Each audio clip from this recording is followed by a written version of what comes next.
The sound still echoes in my mind. Not a grand crashing sound, but a muffled thud. The thud of my life, my memories, being tossed aside like so much refuse. It was the afternoon sun, a weak winter light, filtering through the dust motes in what used to be my living room. Now it was Sarah's domain. My daughter's, I should say. My own flesh and blood. I sat on the worn floral armchair, a ghost in my own home, or rather, in her new home. She'd moved in, you see, after my husband Arthur passed. Said I needed help. Said the house was too much for me. And like a fool, I believed her. Or perhaps I was just too tired to fight. Sarah, with her brisk efficiency, decided a decluttering was in order. A purge, a cleansing of the old to make way for the new, my old. It all blurred into one aching mass in my chest. Her voice, sharp and unsympathetic, cut through the quiet. Mother, really, what is all this junk? Nobody cares about these old things anymore. She held up a photo album. Not just any album. The album, our wedding. Arthur and I, so young, so full of hope. His arm around my waist, that shy smile. My white dress, the lace carefully chosen. Every page a meticulously placed memory. Captions in Arthur's elegant script. Junk, she'd called it. I watched, frozen, as she flipped through the pages with a dismissive flick of her wrist. Each page turn was a tearing sound, not just of paper, but of my very soul. Seriously, Mother, look at these faded colors. Who is this even? She pointed at a picture of my dear departed Aunt Margaret, a woman who had practically raised me. I tried to speak. My throat felt thick, choked with unshed tears. Sarah, please, those are precious to me. She barely glanced up. Her gaze was fixed on the overflowing bin bag beside her, already bursting with my past. Precious? To whom? You never look at them. And honestly, they just take up space. We need to modernize. Minimalist, you know. Minimalist. Is that what she called it? Stripping away every layer of my existence until there was nothing left but a husk? Then came the moment. The decisive, brutal moment. She didn't even hesitate. With a grunt, she shoved the album, still open, face down into the large black bin bag. It disappeared amongst old newspapers, broken trinkets, and what looked suspiciously like Arthur's favorite pipe. The pipe I'd kept polished, even after he was gone. A small comfort, now gone too. There, she said, dusting off her hands, a triumphant, almost smug expression on her face. Much better. Out with the old, in with the new, right? I couldn't answer. My heart hammered against my ribs, a frantic bird trapped in a cage. My world, already shrinking, had just been compressed into a neat black plastic bag, ready for the curb. Discarded, just like me. That night, I couldn't sleep. The image of the album, face down in the bin, haunted me. The casual cruelty, the disregard. It wasn't just about the photos. It was about the message. You don't matter. Your past doesn't matter. You don't have a place here. I waited until the house was dark, silent, save for Sarah's soft snores from her bedroom upstairs. My old knees creaked as I eased myself out of bed. My hands trembled slightly as I made my way to the kitchen, guided by the sliver of moonlight filtering through the window. The bin bag still sat there, waiting to be taken out in the morning, a morbid monument to my erased life. I pulled it out, slowly, carefully. The plastic crinkled loudly in the stillness of the night. I winced, listening for any stirrings upstairs. Nothing. My heart was still pounding. Was I doing this because I cared about the photos, or because I simply couldn't bear the finality of their disposal? I untied the knot with fumbling fingers. The smell hit me first, a mixture of stale coffee grounds, yesterday's dinner, and the faint, sweet scent of old paper. My past, now smelling of garbage. I reached in, feeling around the cold, slimy remnants of food, the sharp edges of broken glass. My fingers brushed against something familiar. Smooth cardboard. The photo album. I pulled it out, cradling it like a fragile bird. It was heavier than I remembered, and wet in parts, from something unidentifiable. I carefully wiped it with the sleeve of my nightgown. The cover was slightly warped, but the intricate floral pattern, a gift from Arthur on our first anniversary, was still visible. I sat at the kitchen table, the moonlight glinting off the worn surface. I opened the album, my breath catching in my throat. Many photos were ruined, stained, or torn. Faces I loved, now obscured by neglect. Sarah had done her work thoroughly. But then, tucked deep inside the back cover, beneath a forgotten newspaper clipping about our town's annual fair, something else caught my eye. It wasn't one of the main photos. It was smaller, almost a snapshot, clearly not meant to be part of the official collection. A loose photograph, slipped in, probably years ago, and forgotten. It was a picture of a younger Sarah, mid-twenties perhaps, and she wasn't alone. She was with a man I didn't recognize, and they were holding something, something small, wrapped in a blanket. A baby. My mind reeled. Sarah had always told me she couldn't have children, a sensitive topic she'd insisted, asking me never to bring it up. Her husband Mark had often echoed her sentiments, though with less conviction. But here it was, proof. A young Sarah, looking distraught, almost fearful, holding a baby, and the man beside her, his face a grim mask, his arm round her protectively, yet with a hint of menace. A dark, forgotten secret, buried deep within the layers of my discarded life. The image was grainy, faded, but the details were clear enough.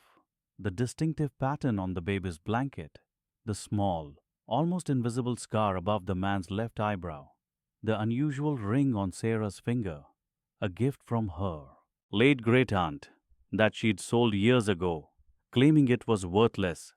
I held the photo, my fingers tracing the faded lines. The cold dread that had gripped me for months, for years even, began to recede, replaced by a strange, unfamiliar warmth. Not comfort, not happiness, but a spark, a tiny, dangerous ember in the ashes of my humiliation. This wasn't just a photo, it was a key, a weapon. The quiet anger that had been simmering beneath my surface, hidden by politeness and a lifetime of deference, began to solidify. This was a secret, hidden even from me, her own mother. A secret that contradicted everything she'd ever told me about her life. I looked at the photograph again, the tiny face of the baby blurred but undeniably present. Who was this child? Why had Sarah kept it from me, from everyone? The questions swirled, a dizzying current of disbelief and betrayal. My hands, though still trembling, now held a different kind of power. The power of knowledge, the power of a past that wasn't as simple or clean as Sarah wanted everyone to believe. The power of a truth that could shatter her carefully constructed world. I carefully, meticulously, tucked the photograph away. Not back in the album, not back in the bin, but deep inside my pocket, pressed against my chest. A silent promise, a whispered vow. The dawn was breaking, painting the kitchen window in hues of grey and soft pink. I wasn't just Eleanor, the discarded old woman anymore. I was Eleanor, the keeper of a secret, and the weight of it, though heavy, felt strangely exhilarating. The game, I realized, wasn't over. It had just begun. And for the first time in a very long time, I felt like I finally held a hand worth playing. But how to play it? What was the cost? And what would Sarah do when her past finally caught up to her? These questions, like ghosts, lingered in the quiet morning light, waiting for me to find their answers. The silence in the living room was deafening. Sarah had left, a triumphant swish of her hair, not even a glance back at the wreckage. My memories, scattered like fallen leaves. My heart, a hollow drum in my chest. I knelt, slowly, my old knees protesting with a familiar ache. Each photograph I picked up was a shard of my life. My wedding day, bright and hopeful. My children as babies, their toothless smiles. My late husband, strong and laughing. Sarah's own graduation, her first birthday, all of it. Treated like trash. No one cares, she'd said. Her words echoed, cold and sharp. Did she truly believe that? Did I believe that? A tremor ran through me. Was she right? Was my life, my past, truly so insignificant? Tears pricked my eyes, not just for the photos, but for the realization. This wasn't just about an old box of pictures. This was about her disregard for me, for my feelings, for my very existence. I was just an obstacle, a burden, a forgotten story. I spent hours on the floor. My back ached. My spirit felt heavier than any stone. Sorted through the piles, the ones Sarah had carelessly tossed onto the rug, the ones she deemed worthless. I tried to put them back into some semblance of order. A futile act, perhaps, but I couldn't bear to leave them like that. My history, dismembered. As I carefully gathered the last few stray prints from under the sofa, my fingers brushed against something. Not a loose photo. A small, thin photo album. It was old, bound in faded velvet, almost black. It felt different, heavier. I hadn't seen this particular album in years. Decades, maybe.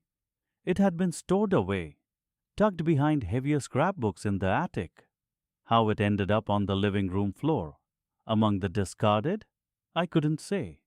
Perhaps Sarah had pulled it out too, but then, seeing its unassuming cover, had tossed it aside without opening, thinking it was just more of the same. More, no one cares. My breath hitched. This wasn't just any album. This was the Who album. The one I rarely looked at. The one filled with photos from a time I tried to forget. A time before Sarah. A time before the stable life I had built. I opened it. The pages crackled faintly. The photos inside were black and white, smaller than the ones Sarah had just desecrated. Each one held a memory, etched deep in my mind. Not pleasant ones, not at first glance. I traced the edge of one particular photo. A young woman, not me, standing beside a much older man, both smiling. A posed picture. They were on a porch, a charming little cottage in the background. It looked innocent enough. A couple, maybe family friends. But I knew better. I knew the story behind that photo.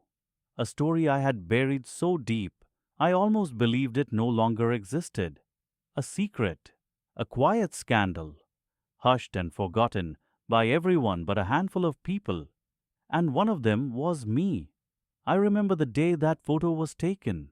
The air was thick with unspoken words, the forced smiles, the undercurrent of deceit. I had been there. I had seen it all unfold. And I had a similar photo, tucked away in my own private keepsakes. A photo that, if combined with this one, told a very different tale. My hand trembled slightly. Sarah's cruel words echoed again. No one cares. But I cared.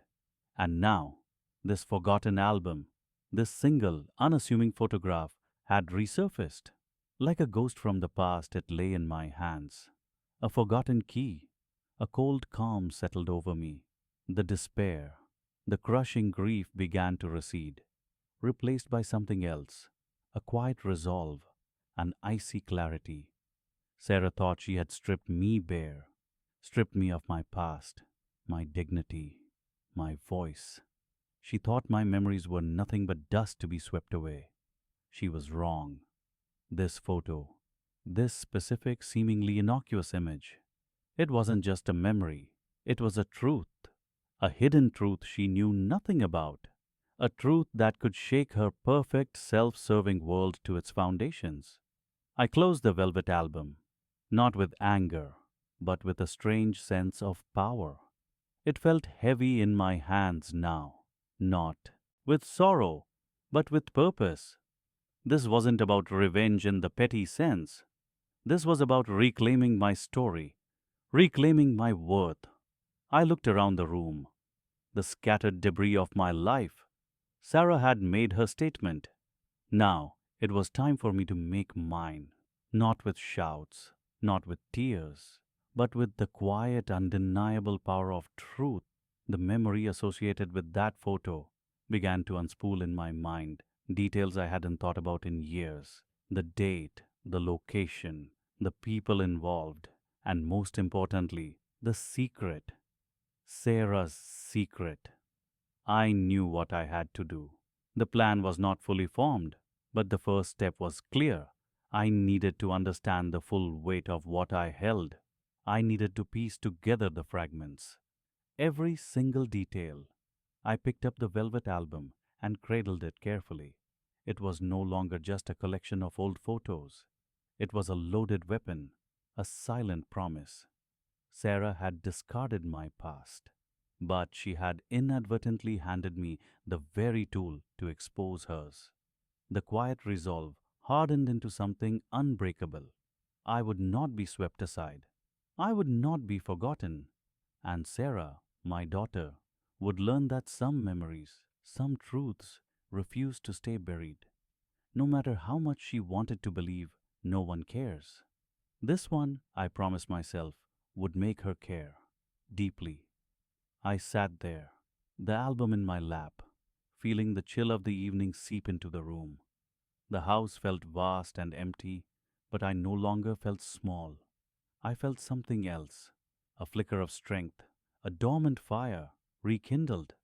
The game, I realized, had just begun, and I, the discarded elder, held a trump card she couldn't even imagine.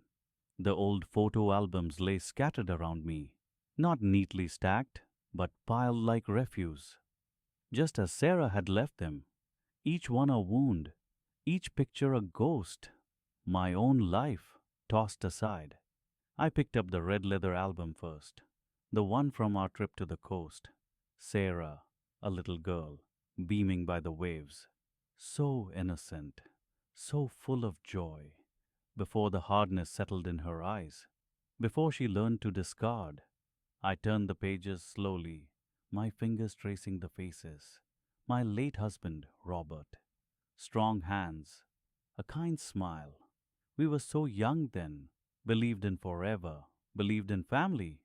Sarah said these were just dust collectors. She said they held no value, but every single one was a heartbeat, a breath of time, a piece of who I was, who we all were. I remembered the argument, her impatience. "Why do you keep all this junk, mother?" she'd snapped. "No one cares about these old things. Just throw them out." Her words were sharper than any blade. They cut deep. But then, as I'd stared at the pile, something had caught my eye. A glint, a shadow.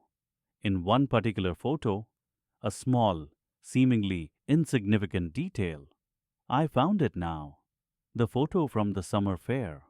Robert and I, standing by a prize booth. Sarah, maybe 7 or 8, clutching a huge teddy bear. We looked so proud, so complete. But it wasn't Sarah or Robert or me that held my gaze. It was the background, slightly out of focus. Behind us, a small tent, a local charity event, and tacked to the side of that tent, a small handwritten sign. I remembered the day. The sun was hot, the music loud, laughter everywhere. We'd bought ice cream. Robert had won that teddy bear for Sarah, aiming with such concentration. I hadn't paid any mind to the sign. Why would I? It was just part of the scenery. Now my old eyes strained. I reached for my reading glasses, held the photo closer. The sign was faded, crinkled at the edges. But the words, oh, the words were still there, faint but undeniable. Fundraiser for St. Jude's Orphanage. And then, just below that, a date, a very specific date, followed by a list of names. Donors. My heart began to pound, not with anger, not yet, with a cold, creeping realization. This wasn't just any orphanage. This was the orphanage. The one Robert's uncle, Uncle Arthur, had been so passionate about. The one he'd left a substantial sum to in his will. Or rather, thought he'd left a substantial sum to. I remembered the whole ordeal. Uncle Arthur's passing, his lawyer, Mr. Henderson, a stern man with thick glasses, the reading of the will, the shock. Everyone expected a fortune for the family, but Arthur had been an eccentric, a recluse, and a devout believer in charity. He'd left almost everything to St. Jude's Orphanage, a huge estate, a lifetime of careful investments. The family had been furious, especially Robert's side. They felt cheated, robbed. Sarah, even as a child, had picked up on the tension. She'd heard the whispers, the bitter complaints. It's an outrage, her Aunt Carol had declared at the funeral. That money should have come to us, his own flesh and blood. But Uncle Arthur's will was ironclad, or so we thought. Everything went to St. Jude's. Robert had been upset, yes, disappointed, but he respected his uncle's wishes. He truly did. He'd always said, Arthur made his choices. It's not for us to judge. Yet, looking at this faded sign, a new chilling picture began to form. A picture that didn't quite match the official story. The sign listed donors, a list of names, and next to one name, a sum. Not a huge sum, not a fortune, but enough to raise an eyebrow. The name was familiar, too familiar. Mr. Henderson, Uncle Arthur's lawyer, the very man who had read the will, the man who had confirmed that all else of Uncle Arthur's estate went to St. Jude's. But if all of it went to St. Jude's, why was Mr. Henderson listed as a donor, giving a specific G but smaller amount at a local fair fundraiser for the same orphanage? It made no sense. He was the executor. He handled the large transfer. Why would he donate a smaller sum publicly? Years before Arthur's death, when the will was being contested or finalized? No. The date on the sign. I looked closer. It was after Uncle Arthur's death, several months after, and it was around the time the final paperwork was being processed for the transfer of the estate. A cold dread seeped into my bones. This wasn't just a donation. This was a receipt, a record, and it raised questions. Deep, troubling questions. I remembered Robert, late at night, poring over bank statements, looking at legal documents, always confused, always saying, "It just doesn't add up, Evelyn. The numbers, they don't quite match what Henderson said." I had dismissed it then, assumed it was just Robert's meticulous nature, his worry. We were grieving. It was a complicated estate. Lawyers handled these things. We trusted them. We had to. But what if we shouldn't have? I found another photo, one I almost missed, tucked behind the summer fair picture. A small, blurry snapshot. Taken, it seemed, quickly, almost secretly. It showed Mr. Henderson, but not in his office, not in a suit. He was standing outside, by a car, a fancy car I didn't recognize. And beside him, talking to him, was a man I knew. My son-in-law, Sarah's husband, Mark. Mark was a lawyer too, a junior partner at a reputable firm. He had always been a bit too smooth, a bit too eager, especially when it came to money. I remembered Sarah, years ago, hinting about Mark's special projects, his investment opportunities. Always vague, always hushed. She'd say, Mark's very clever, mother. He knows how to make money work for him. I'd thought nothing of it. Just a young couple trying to get ahead. Now the pieces were clicking into place. A terrifying, intricate puzzle. Mr. Henderson, donating a smaller sum to the orphanage after Uncle Arthur's death, around the time the estate was transferred. Robert's nagging doubts about the numbers. And here, a photo of Mr. Henderson, talking with Mark, my son-in-law, outside that expensive car, at a time when they supposedly had no professional connection. Mark was just a young lawyer then. Why would he be meeting with such a prominent older lawyer, especially one handling a family estate? A wave of nausea washed over me. Could it be? Could Mark have somehow gotten involved with Uncle Arthur's estate? Could he have collaborated with Mr. Henderson to divert funds, to siphon off money meant for the orphanage? The sheer audacity, the cold calculation. It was unthinkable. And yet the evidence, however faint, was here, in these discarded memories, in these worthless photographs.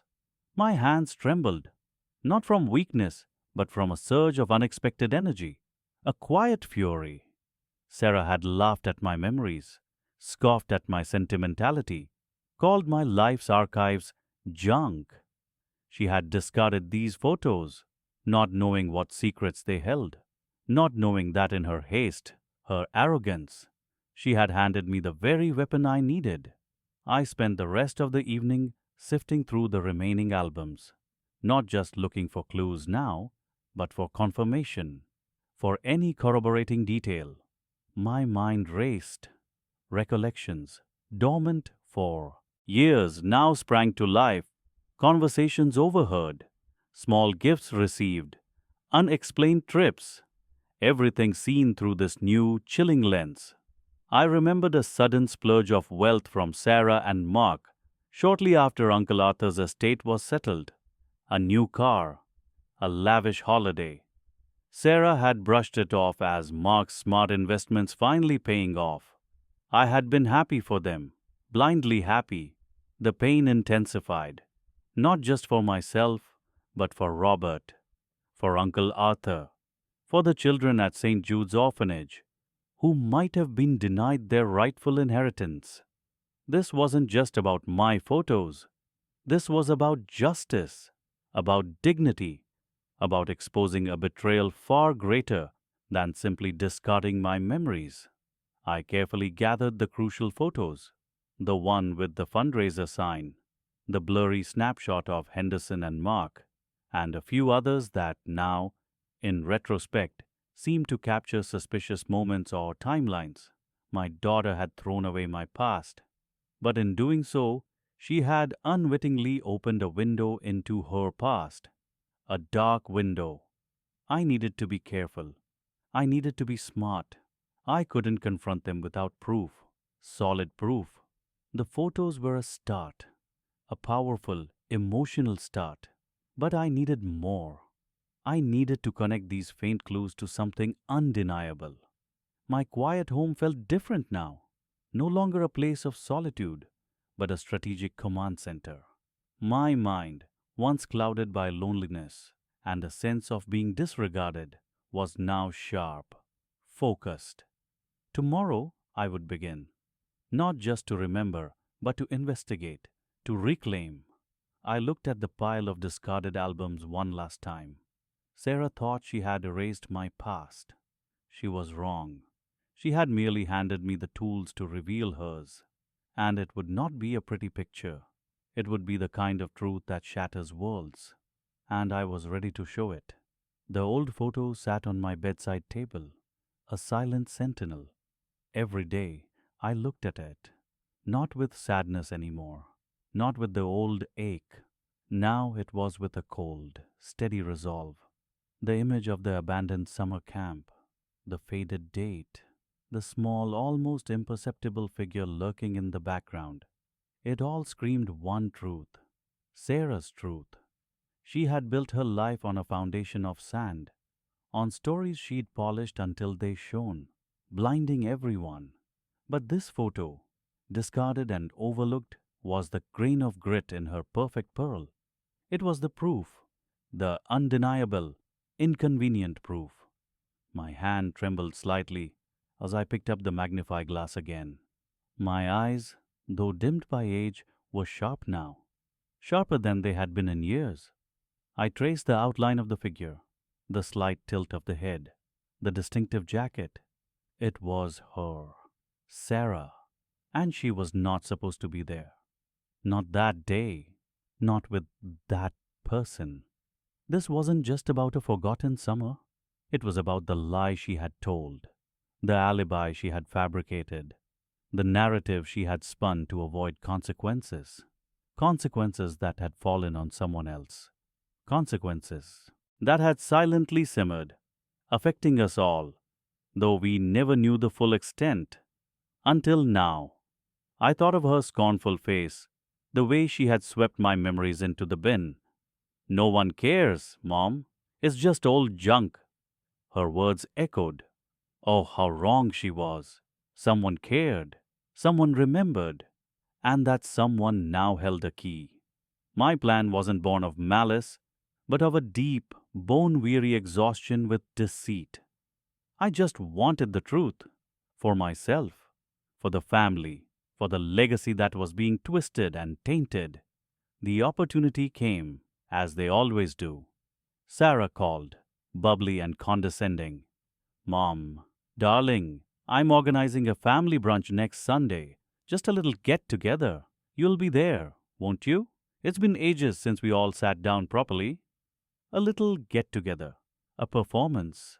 A chance for her to parade her successes, to subtly remind everyone of her importance, her central role in my later life. I agreed, my voice calm, almost serene. Yes, dear, that sounds lovely. I'd very much like that. She hung up satisfied. She thought she had me, a docile old woman grateful for scraps of attention. She had no idea. The week crawled by. Each day I went about my routines, watered the plants, read the newspaper, but underneath, a current of anticipation flowed. I practiced my lines, my expressions in the mirror. Not that I needed to act. The truth needed no embellishment. I carefully placed the photo back in its secret compartment in the old leather-bound diary I rarely opened. It was safe. It was waiting. Sunday arrived, bright and deceptively cheerful. The house, my house, was filled with the usual cacophony. Grandchildren running, laughter, the clinking of cutlery. Sarah, of course, was in her element, directing, managing, taking credit for everything. Isn't this wonderful, everyone? Mom's so happy to have us all here. She even gave my arm a patronizing squeeze. I smiled. A real smile. A knowing smile. We sat down to eat. The roast chicken. The mashed potatoes. The familiar comfort of Sunday lunch. But for me, it felt like the eve of battle. I watched Sarah, her animated gestures, her confident pronouncements. She was so sure of herself, so oblivious. You know, I began, my voice clear, cutting through the chatter.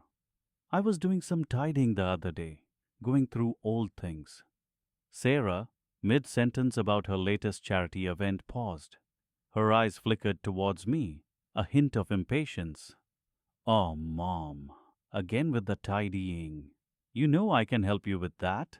You really don't need all that old clutter. No, no, I said, a soft ripple of amusement in my tone. It wasn't clutter, dear. It was memories. And I found something quite interesting.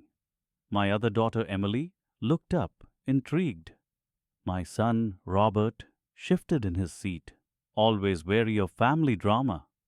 Sarah, though, narrowed her eyes. A subtle shift. She was starting to feel it, the change in the air. Interesting, she echoed, a touch too casually. What could possibly be so interesting, Mom? Just dusty old photographs, I imagine. Her lip curled slightly. Oh, some were just photographs, I conceded, taking a slow sip of water. But one, in particular, brought back a flood of memories from that summer. You remember that summer, Sarah? The one where you went to stay with Aunt Mildred, far away from all the trouble? A silence descended. The clinking of forks ceased. Sarah's face, usually so composed, tightened almost imperceptibly. Her smile faltered. Yes, Mom, I remember. A very quiet summer. Much needed. After everything. She emphasized everything, as if trying to gloss over an unspoken past. Yes, after everything, I repeated, my gaze unwavering. Funny how some memories are so vivid, and others get muddled, especially when one tries so hard to forget. I watched her. Her jaw clenched. Her eyes darted around the table, seeking allies, seeking escape. But everyone was looking at me now, sensing the undercurrent. What are you getting at, Mom? Sarah finally said, her voice sharper, losing its saccharine edge. Are you feeling unwell? Perhaps you're confusing things. Oh, I assure you, dear, my mind is clearer than it's been in years, I replied, a small knowing smile playing on my lips. In fact, I've been thinking about the will and the house and the importance of truth, you see, especially when it comes to family history and inheritance. This hit her where it hurt. Her eyes widened. The subtle panic was no longer subtle. Emily and Robert exchanged glances, sensing the real stakes. What does the will have to do with old photographs, Mother? Sarah demanded, her voice now edged with a barely concealed tremor. You're not making sense. Oh, I think I'm making perfect sense, I countered softly, because sometimes one little photograph can tell a much bigger story, a story that changes everything about who was where, and when, and with whom, and what really happened. I leaned forward slightly, my gaze locking with hers. I even found one of those photos from that particular summer, with you in it, dear, looking very out of place. Her face went pale. The color drained from it, leaving her complexion sallow. She gripped the edge of the table, her knuckles white. She opened her mouth to speak, but no words came out. She just stared at me, a desperate, hunted look in her eyes. The mask had slipped. I haven't shown it to anyone yet, I continued, my voice calm, almost conversational. But I'm sure your siblings would be very interested to see it and to hear the real story behind it. The story you've kept hidden all these years. The one that explains everything. The air in the dining room was thick with unspoken tension. The grandchildren, sensing the shift, had fallen silent, watching the adults. Sarah was breathing heavily, her chest rising and falling. She looked like a trapped animal. What? What are you talking about? She whispered, her voice barely audible.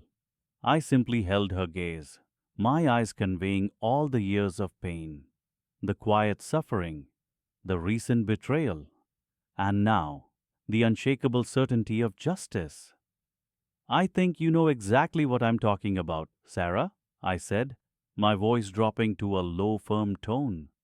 And it's all there, in black and white, in that lost album you thought no one cared about. I paused, letting the full weight of my words settle upon her.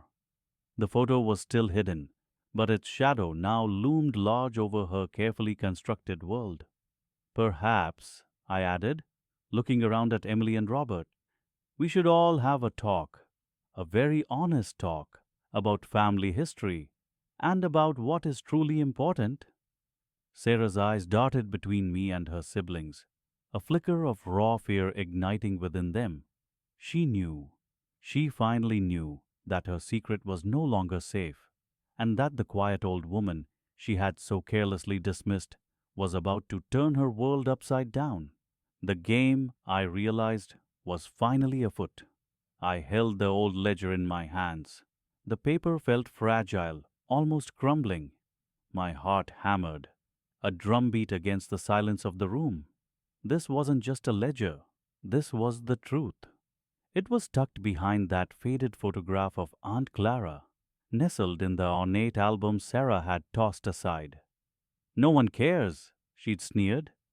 But I cared, and now I had proof that she should have cared too. The entries in the ledger, meticulous and chilling, laid it all bare. The dates, the amounts, the transfers, my late sister Clara's modest inheritance, money meant for her medical care, for her comfortable final years, money that had vanished, money that Sarah had diverted, bit by careful bit, into her own newly opened accounts years ago. She had been so clever, so meticulous. She'd made it look like Clara's funds had simply dried up, spent on unseen expenses. No one questioned it. Not really. Clara was frail, her memory fading, easy to manipulate, easy to steal from. My hands trembled as I carefully placed the ledger back inside its secret pocket in the album. I closed the album, stroking its worn cover. It had waited all these years, waited for me to find it, waited for justice. I knew what I had to do, not in anger, not in a fit of rage, but with the quiet, devastating precision of someone who had nothing left to lose, but everything to reclaim. My dignity, Clara's memory. The next Sunday, I made my usual preparations for family lunch. Sora and Robert would be there. With the children, they expected the usual: my home, my cooking, my quiet presence in the background, my silent agreement to their unspoken rules. But today, the air in the house felt different to me, charged, expectant. I could almost hear Clara's faint voice urging me on. When they arrived, Sarah was her usual self, bright, dismissive, already planning how to rearrange my living room. She brought a cheap bottle of wine, a condescending gesture. "To lighten the mood, mother," she'd said, as if my mood needed lightening, as if my life was a perpetual grey cloud.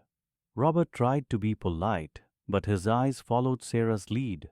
The grandchildren, bless their hearts, were mostly glued to their phones, oblivious. We sat down at the dining table. The familiar scent of my roast chicken filled the room. Sarah started complaining about her day, her demanding clients, her exhausting life. She spoke as if hers was the only life that mattered.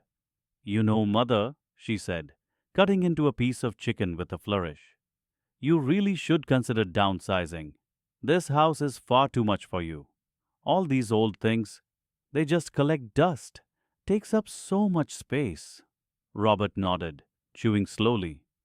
"Sarah has a point, Evelyn. We just worry about you."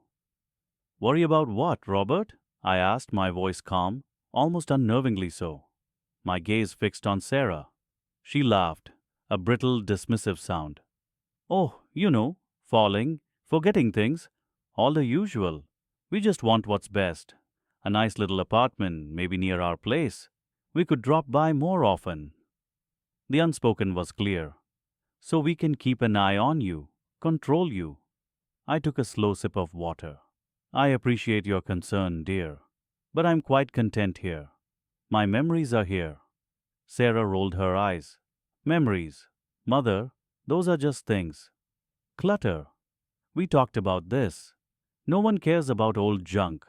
You should have seen all the boxes I tossed last week, full of those dusty old photos. Such a waste of space."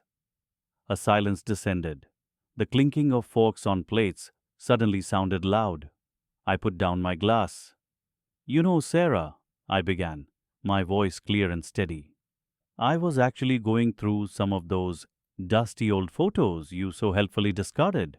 She frowned, a flicker of irritation crossing her face. "Mother, I thought we agreed. Out with the old, in with the new. Fresh start." "Indeed," I said. a small knowing smile touching my lips, a fresh start, and in doing so, I stumbled upon something rather illuminating. I reached under the table, my hand finding the old photo album I had carefully placed there. It was heavy, worn, almost a relic. I laid it gently on the table, right between the roast chicken and the mashed potatoes. Sarah stared at it, a confused frown deepening on her face. "This is the album with Aunt Clara's pictures," I said, my gaze unwavering. "The one you said was just junk. The one you nearly threw away without even looking inside." Sarah scoffed. "Mother, we've seen those photos 100 times. What's the big deal?" "Oh, it's not the photos themselves, dear," I replied, my voice dangerously soft.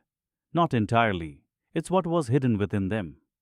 I opened the album slowly, deliberately. The brittle pages rustled. I turned to Aunt Clara's faded portrait. My fingers traced her gentle smile. "Clara was a kind soul," I mused, "more to myself than to them. Always trusting, always believing in the best in people, even when it wasn't there." Sarah shifted uncomfortably. Robert looked from me to the album, sensing a change in the atmosphere. The grandchildren actually looked up from their phones. I pulled out the small folded ledger from its secret pocket. The paper was yellowed, the ink slightly faded. "This," I announced, holding it up, "is a ledger. Aunt Clara's ledger, detailing her small savings, her pension, her investments. Every penny." Sarah's eyes narrowed. "What is that, Mother? Some old accounting book?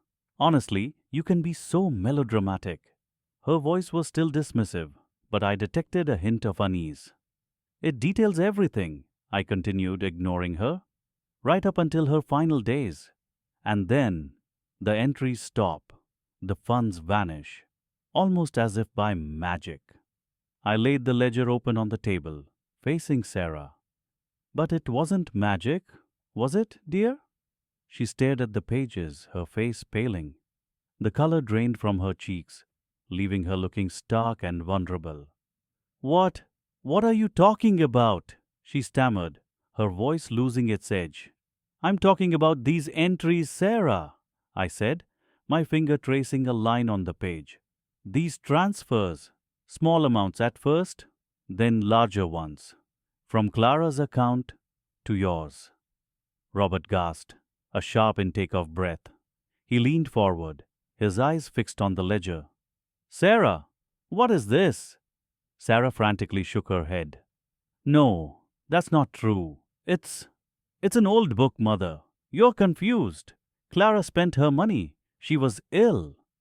"She was ill, yes," I agreed, my voice unwavering. "But not so ill that she would have opened a new bank account in her own name and then immediately transferred funds to your then newly opened account without a single receipt, a single explanation, and then closed that new account shortly after." I pointed to the dates. "See, these dates coincide perfectly with your struggle to buy your first luxury car, and this larger sum, the down payment for your first investment property." The room was utterly silent. You could hear a pin drop. The delicious smell of roast chicken suddenly felt suffocating. Sarah's face was a mask of horror. "This is insane. You're making this up. You're an old woman. You're confused." She looked desperately at Robert. "Robert, tell her. She's losing her mind." Robert's face was a mixture of shock and dawning comprehension. He picked up the ledger, his fingers tracing the entries. "These look real, Sarah. The account numbers, the bank stamps. This is Clara's bank." "It's a forgery!" Sarah shrieked, finally losing her composure. Her voice rose, shrill and desperate. "Mother, you've gone mad! Why would you do this to me?" "Why?" I echoed, my voice still calm, though a storm raged within me. "Why, Sarah? Perhaps because no one cares is not an excuse for theft. Perhaps because some memories, some truths, refuse to stay buried. Even if you try to trash them, along with old photographs. My gaze pierced through her. Clara trusted me, and I failed her by not seeing it sooner. But I won't fail her now, and I won't fail myself. Tears streamed down Sarah's face, but they were not tears of remorse. They were tears of pure, unadulterated panic. Her perfect world, her carefully constructed image, was shattering before her very eyes. The grandchildren, silent and wide eyed, stared at their mother, then at me, then at the ledger. The air crackled with unspoken accusations. Robert slowly placed the ledger back on the table. His eyes met mine, and there was a question there, a plea for explanation. "What happens now, Evelyn?" he asked, his voice barely a whisper. I looked at Sarah, who was now sobbing uncontrollably, clutching at her husband's arm. "That, Robert," I said, "is entirely up to Sarah, and the choices she makes from this day forward." I picked up the old album and the ledger, holding them close. "But one thing is clear. This house, these memories, they're not going anywhere, and neither am I." The silence returned, heavier this time, loaded with unspoken threats and a future suddenly very, very uncertain. The battle had just begun.